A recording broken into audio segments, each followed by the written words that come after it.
जय हिंद। एंटिलिया केस का पूरा मामला आपको पता है। ये भी पता है कि सचिन बाजे परमबीर सिंह को रिपोर्ट करते थे। तो ये तो पॉसिबल नहीं है कि जो सचिन बाजे कर रहे थे वो परमबीर सिंह ना जानते हों, और जो परमबीर सिंह कर रहे थे वो अनिल देशमुख ना जानते हों, और जो अनिल देशमुख कर रहे थे वो उद्धव ठाकरे ना जानते हों। तो ये तो पूरा का पूरा एक नेक्सस है इनका।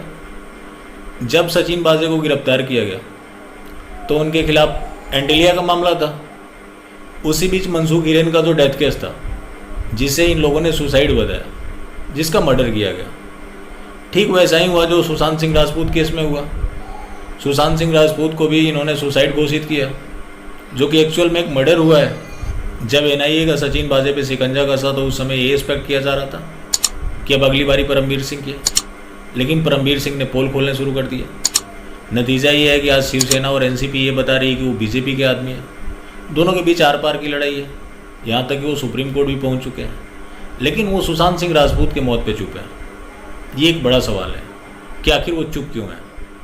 इन्हें बीजेपी का आदमी बताया जा रहा है, ये सुशांत सिंह राजपूत के मुद्दे पर चुप है। जो सुशांत सिंह राजपूत का मर्डर है वो पूरा एक बॉलीवुड माफिया और अंडरवर्ल्ड से जुड़ा हुआ है, और जो बॉलीवुड माफिया और अंडरवर्ल्ड से जुड़ा और महावसूली अघाड़ी से ना जुड़ा हो तो फिर ये 8वां अजूबा होगा। अब जो शिवसेना के आरोप है कि परमबीर सिंह बीजेपी के आदमी हो गए, ये आधा सच है। एक समय था कि जो मुंबई पुलिस का एफिडेविट होता था वही रिया चक्रवर्ती का होता था, वही महाराष्ट्र की सरकार का होता था। यही शिवसेना के नेता डिबेट में आकर परमबीर सिंह को डिफेंड करते थे। आज ये बोल रहे हैं कि बीजेपी के आदमी हो गए, जो कि पूरी तरह से सच नहीं है, और आप इसको डिनाई भी नहीं कर सकते। जिस तरह से परमबीर सिंह ने वहाँ तांडव मचाया, जिस तरह से संवैधानिक मूल्यों को तार तार किया गया, सेंट्रल गवर्नमेंट चाहती तो परमबीर सिंह को समन कर सकती थी, लेकिन वो काम सेंट्रल गवर्नमेंट ने नहीं किया। अब बीजेपी की इसमें मिली भगत क्या हो सकती है। सुशांत सिंह राजपूत का जो मामला है अब तक ओपन क्यों नहीं हुआ। सीबीआई भी लगभग 7-8 महीने से इस मामले की जांच कर रही है। देश की इतनी बड़ी एजेंसी आज तक ये नहीं बता पाई कि सुशांत सिंह राजपूत के साथ एग्जैक्टली हुआ गया था। तो प्रॉब्लम सीबीआई में नहीं है, प्रॉब्लम पॉलिटिकल है। और बीजेपी एक ऐसी पार्टी है जिसको मैं इंटरनली जानता हूँ, जो सत्ता के लिए कुछ भी कर सकती है। खैर, सारी पार्टियाँ ऐसी कर सकती हैं। कुछ लोगों के सवाल होंगे कि भाई कांग्रेस होती तो क्या वो जस्टिस कर देती। बिल्कुल नहीं करती। अब आप एक चोर से ये उम्मीद करें कि वो आकर बताए कि हम चोर हैं, तो ये आपकी बड़ी मूर्खता है। अगर इतनी खुददारी होगी तो चोरी करेगा क्यों।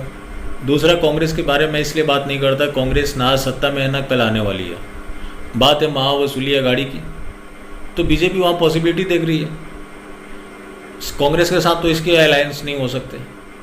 2 ऑप्शन बचते हैं, शिवसेना और एनसीपी। ज़्यादा चांस है कि एनसीपी के साथ बने, क्योंकि ये महावसूली अघाड़ी कुछ दिनों की मेहमान है। ज़्यादा होगा तो इसमें क्या चेंजेस होंगे। अनिल देशमुख को मिनिस्टर नहीं बनाया जाएगा। सुशांत सिंह राजपूत के मर्डर में कई पॉलिटिकल लीडर भी इन्वॉल्व है। ऐसे में अगर भंडाफोड़ हो गया तो फिर ये सरकार किसके साथ बनाएंगे। और बीजेपी एक ऐसी पार्टी है जो सत्ता के लिए कुछ भी कर सकती है। मैं इसकी विदेश नीति पर सवाल खड़े नहीं करता। पाकिस्तान के साथ अच्छे नीति हैं इसके, चाइना से अच्छे से डील कर रहे हैं, पूरे विश्व में भारत का साख बढ़ा है। लेकिन देश के इंटरनल मामलों में जितने भी इनके फैसले होते हैं वो राजनीतिक नफे नुकसान को देखते हुए होते हैं। आपने देखा किसान आंदोलन को कैसे इन्होंने मिस हैंडल किया, हालांकि वो किसान आंदोलन था भी नहीं। और भी कई ऐसे मामले हैं जहां आप देखकर ये इमेजिन कर सकते हैं कि आप बीजेपी के ऊपर कभी भी ट्रस्ट नहीं किया जा सकता, क्योंकि उन्हें सत्ता चाहिए। और सत्ता के खेल में सुशांत सिंह राजपूत का जस्टिस आज पूरी तरह से धूमिल हो रहा है, वरना सुशांत सिंह राजपूत को कब का न्याय मिल गया होता। ये पूरी तरह से एक पॉलिटिकल खेल है जिसको लोग आज समझना नहीं चाहते, और इन मुद्दों पे कोई इनफैक्ट बात करना भी नहीं चाहता। बात है सचिन बाजे की, तो सचिन बाजे की ज्वाइनिंग के बाद ही तो सीरीज ऑफ मर्डर शुरू हो गए। चाहे वो दिशा सलियान हो, सुशांत सिंह राजपूत हो, मनसूख हिरेन हो, और भी कई लोग हैं जिनके नाम हम आप नहीं जानते। तो इनकी ज्वाइनिंग के साथ ही ये सारे सीक्वेंस ऑफ मर्डर हो रहे हैं। तो क्या ये सारे चीज़ इत्तेफाक तो नहीं हो सकते। अगर प्रॉपर जांच हो तब तो ट्रूथ सामने आएगा, वरना ऐसे ही ये खेल चलता रहेगा। जैसे एनआईए ने इनको गिरफ्तार कर लिया, यहीं तक मामला उलझा हुआ है, वरना अब तक तो ऊपर तक बारी आ गई होती। खैर, आगे देखते हैं क्या होता है। फिर मिलते हैं। जय हिंद।